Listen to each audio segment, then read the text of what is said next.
Hello, my name is Benjamin LaRocca, and I'll be talking about the censoring of free speech. So, for my topic is censoring our First Amendment in social media and public campuses. And as for my purposes, for my general purpose is to inform the audience on how and why social media and universities censor freedom of speech. The specific purpose is to inform the audience on how to exercise your rights. And for my First Amendment, a lot of people only think of the First Amendment as freedom of speech, right? Well, it's a little bit more than that. It's also along the lines of for freedom of speech, religion, and for press as well. It's also to protect your rights for peaceful protest and also petition the government. So a lot of people ask, like, why are universities censoring students and also staff? So the reason for that is actually mainly because the university does not want their reputation being damaged. And why do social media platforms censor people? They essentially just censor people because of hate speech and also people that just talk about political views. And do they have the right to do so? Well, actually, they do have the right to do so, which involves social media. Okay, due to Section 230, social media has the right to do so because it involves them having um, that as a private company. However, when it comes to universities, like public campuses, they are actually not allowed to do that.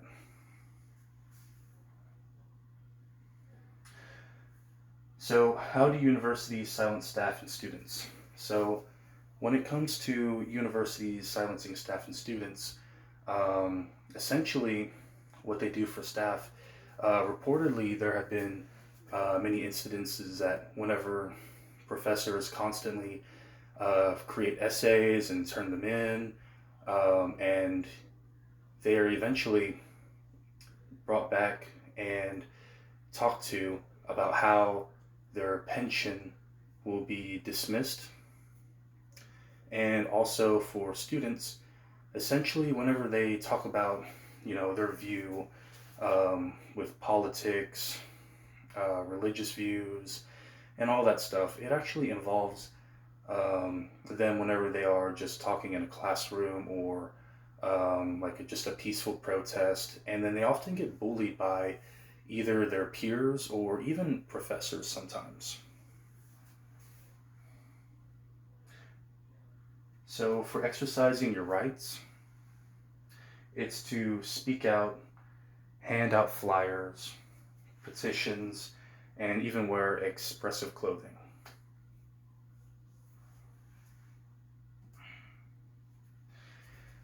And also for the current problems, for the consequences of a student being reported by the university, there's actually quite a bit of things that's going on with that.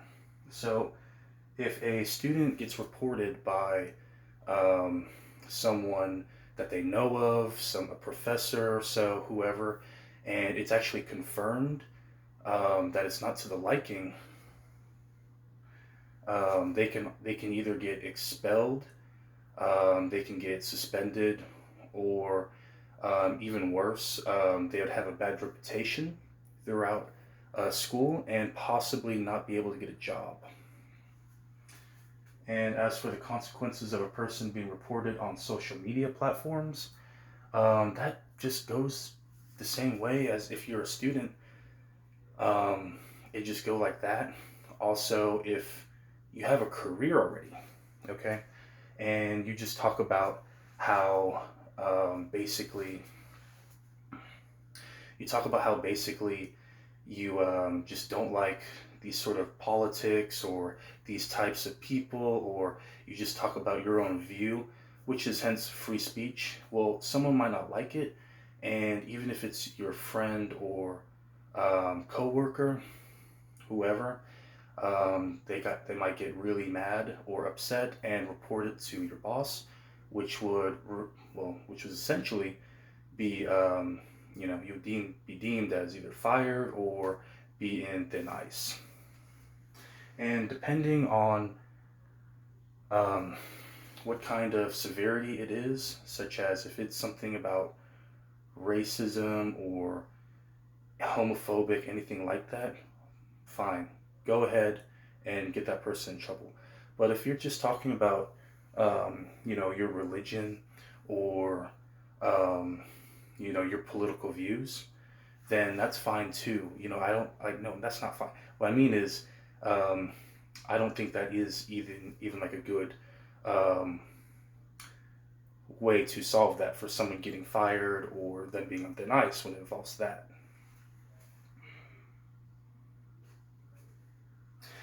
So as for my conclusion, I believe there should be a change in the culture of our educational system. I I really believe that we should all honestly just understand each other, one another, find common ground. Um, I, I really wish that a lot of people talk about, they actually just talk about how they're tolerant, but whenever you talk about your own views and it's not for them, in their favor, they get really offended by that. I've experienced it one too many times, and I just wish that we can all just find some sort of common ground, honestly, and also an understanding towards one another. And even if we don't like each other's views, we should still tolerate one another and unite when there's a time of need. So I also believe there should be a change in policies on social media platforms. So whenever it comes to social media platforms, they can essentially just do whatever they want. And even the DOJ, that has, which is the Department of Justice, they talk about how policies should be changed in Section 230, that um, social media platforms have been given too much power and that they should now be limited. And I also believe that, completely agree with the DOJ. And that is it for my presentation. Thank you very much.